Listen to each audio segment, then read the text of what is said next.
gets hungry for dinner at 8. She loves the theater and never comes late. She never bothers with people she hates. That's why the lady is a tramp.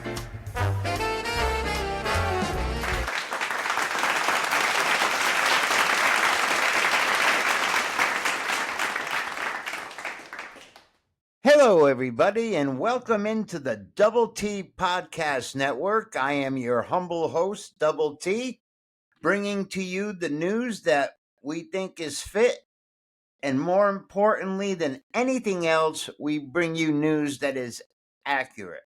Got 4 stories we want to cover with you today. First off, hopefully everybody had a great Easter. I hope you had a chance to spend some time with your family and enjoy the holiday season. I want to start by talking about our former president, Joe Biden.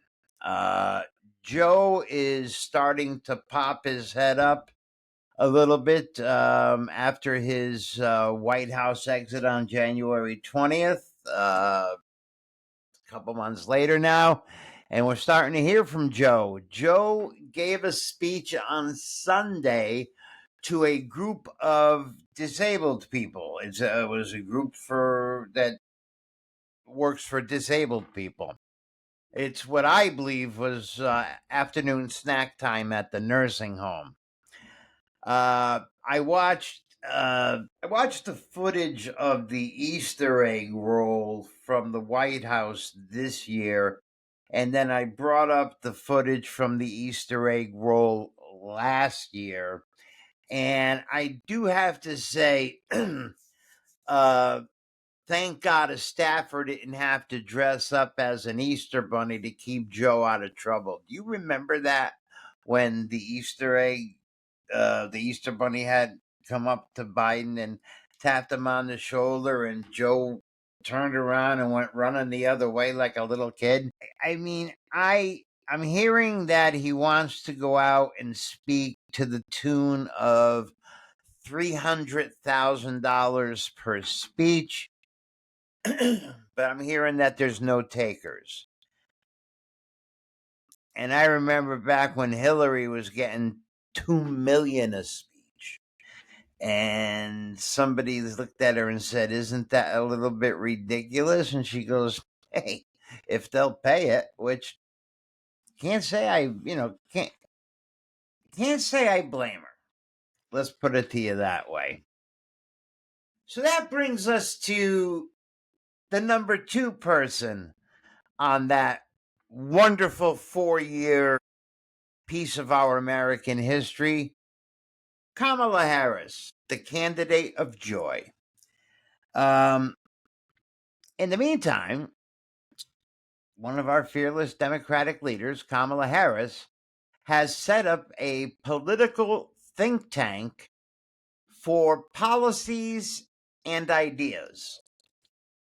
Correct me if I'm wrong. She has not had a good policy or a thought or idea in that garbled brain of hers in 30 years.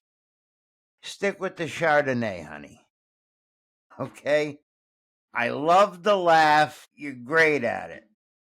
But if you think for 1 second, when you peep your head out, that California wants you as their governor, you're wrong. They definitely don't want you as their president. Let me tell you why. Because you went through $2 billion and ended up in the red, and the donors won't give you another dime. That's the reason. Moving along. Here on this news day, the Democrats are struggling for an identity and for a leader. The Democrats are split into several different factions. You have AOC and Bernie Sanders they're drawing crowds. They're drawing some big crowds on the oligarchy tour. But I don't think that it's going to translate into votes. And the reason why I say this, folks, is because I think after this election, the American people have spoken and they do not want to go socialist. It doesn't work. Look at countries that are socialist. Look at Cuba. Look at Venezuela. Look what happened in Venezuela. Venezuela is one of the most thriving economies in the world. So they put a socialist dictator in there, and that country is one of the poorest countries in the world, except the government's rich. Okay? So it's not going to translate into votes. And then there was Cory Booker, who just did a 26-hour filibuster. And we still don't know what Senator Spartacus was trying to say. He is one beauty. And then there is our good friend, Jasmine Crockett, the rising star, or should I say meteorite. Meteorites are the ones that go quick and they go to the earth and crash. Soon to be under criminal indictment for her actions, behavior, and business practices with campaign money, as well as assaulting a reporter in the halls of Congress. Jasmine, you're a very smart, well-educated woman. Drop the oppressed black woman bullshit. Use your mind to get ahead, not your race. This brings me to my favorite story of the day. Out of all the corrupt politicians that we have in this country, one of my favorites is New York Attorney General Letitia James. Now, why would she be my favorite? There's a lot of other corrupt politicians in this country. And I will tell you, I have faith and confidence in Patel and Bondi to do the work that has to be done, along with Kristi Noem and Tulsi Gabbard. I have faith in those four people to do justice to people that need justice. Who needs justice? Adam Schiff needs justice. That's for damn sure. All right. And there's a lot of people who have lied, who have perjured themselves. And we know this. All right. But there's a lot of people that the hammer of justice is going to swing their way at some point. Okay. But the one that I think it's going to come quickest to is Letitia James. And here's why. On Friday, a criminal complaint was made to the Department of Justice against New York Attorney General Letitia James regarding 3 properties that she owns. Coincidentally, she called 2 5-unit buildings that she owns, 4-unit, to reduce the tax burden and keep the properties from being classified as commercial properties rather than residential properties. In one of those, she used her father as her husband to secure the mortgage. Okay. So now she has 2 5-unit properties that are way undervalued. Wait a second. What was the crime that she prosecuted Trump for? Oh, yes, I remember. Undervaluing the value of his properties to get a cheaper tax rate. And she sat there and said, I'm going to get Trump. I'm not afraid of Trump. She campaigned on it. Well, if you can't prosecute people for doing things that you're doing, okay? She also owns a condominium in Virginia with her cousin, whom she's the principal mortgage holder on. I mean, she's mortgage holder with her cousin, but she's principal mortgage holder. She had to sign in the purchasing documents. She had to sign a paper saying that this condo in Virginia is her principal residence. And the reason why it's her principal residence, because that's what the mortgage people said that she had to do. The reason why it can't be her principal residence, excuse me, that's where I screwed that up. The reason why it can't be her principal residence is she can't be the Attorney General of the state of New York if she lives in Virginia. So there's some more mortgage fraud, okay? So now we get into an Attorney General going after the leading candidate from a different party of hers running for president, and she put a lot of time, effort, and resources, and it cost the guy over $400 million. And the banks that he used went in and testified on his behalf.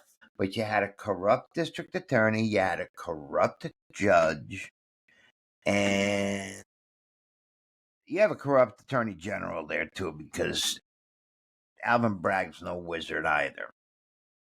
How did this all get discovered? I'm going to tell you a little quick story about a man named Sam Antar. Sam Antar was the cousin of Eddie Antar, who was famously known throughout the tri-state area as Crazy Eddie. His prices are insane. You remember those commercials from the late 70s, mid 70s, early 80s? Crazy Eddie, his prices are insane. That was Eddie Antar, right? And his cousin Sam was an accountant. So Eddie convinced Sam to come and work for him. He had a ton of stores throughout the tri-state area. Sam set it up as a big way to embezzle money. Like I said, Eddie and Sam were cousins. Eddie died in 2016 at the age of 68. He served 8 years in prison for his crimes and paid numerous fines. Sam avoided prison for testifying for his testimony and received 6 months of house arrest, 1,200 hours of community service, and a $10,000 fine. Now, why am I telling you this story? Sam Antar is one of those criminals, white-collar criminals, in history that when he got caught, his methods were so intricate, it fascinated the FBI and the government so much that they brought Sam in and made him a deal. And Sam, ever since, has been working as a consultant with the FBI on investigating fraud, white collar fraud. And Sam is the one who dug all of this information on Letitia James, saw him on Tucker, saw him on Rob Schmidt on Newsmax, read about him on Ground News, looked him up, and I did a lot of research on Sam. Fascinating guy to listen to. If you want to go to Google and type in Sam Antar, Antar, white collar crime, scroll down to about the third headline there, and you will see that whole story about Crazy Eddie and Sam Antar and what they did. Fascinating, very fascinating. So that's what we're following right now. I'm a little surprised that one of the guys who keyed a bunch of Teslas somehow is getting off by paying for it. It's supposed to be a direct 20 years to jail. I don't know what happened with that one. I haven't seen enough about it yet. I am absolutely mortified by Democratic members of Congress who are flying to El Salvador to visit this chooch in jail. All right. I mean, I haven't seen so many members of Congress flying out of the country. I mean, this is ridiculous. It's wasting your money. And this Senator Van, we call him Senator Van Halen. He goes and sits there. There's margaritas on the table. I mean, that president in El Salvador, he's a hot thing, but I tell you, he put those drinks on the table just for the optics. I don't even know if they drank. Van Halen or Van whoever he is said they didn't touch him, but he had them there just for the optics with the fresh blueberries. So it was great. And then these other three senators went down there. They couldn't even see him because he said, you didn't make prearrangements. You know, I mean, the outrage over this guy is ridiculous. Okay, it's absolutely ridiculous. He's a gang member. The gang is what? Am I 13 or something? Whatever the hell that gang is. I get all these gangs confused. There's MS-13 or MS-18. There's all these different gangs. But the guy's a citizen of El Salvador. But the news calls him a Maryland husband. It's all bullshit. He beat up his wife. She filed a criminal complaint against him. 2 courts considered him an MS-13 member. They deported him. He ain't coming back. This is what I mean, that the Democrats are all over the place. They don't have a leader. They're a rudderless ship. And they better fix their shit quick if they want to be a party. Because they're setting themselves up for huge failure in the midterms. And like I said, their only shot is John Fetterman. I love Senator Fetterman. I actually reached out to Senator Fetterman's office today to see if I can get him to come on the podcast. That's how much I like that guy. So we'll see. See if they answer. But anyway, remember one thing. Tomorrow is guaranteed to no one. Stop and smell the roses. They smell wonderful. If you happen to have an opportunity, folks, to do a random act of kindness for anybody, but especially the less fortunate, take the opportunity to do so. Because if everybody did a random act of kindness, this world would be a much better place to live. Don't showboat it. Just do it. Until we meet again, my friends, this is your old pal, Double T, saying ciao ciao.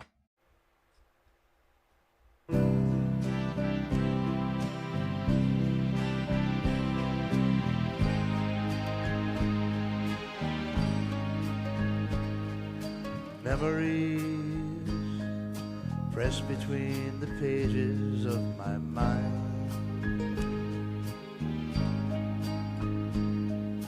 Memories sweeping through the ages just like wine.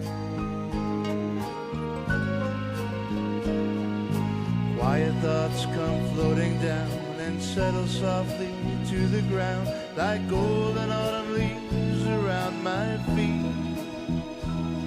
I touch them and they burst apart with sweet memories. Sweet memories of holding hands and red bouquets and twilights trimmed in purple haze, laughing eyes and simple ways, quiet nights and gentle days with you.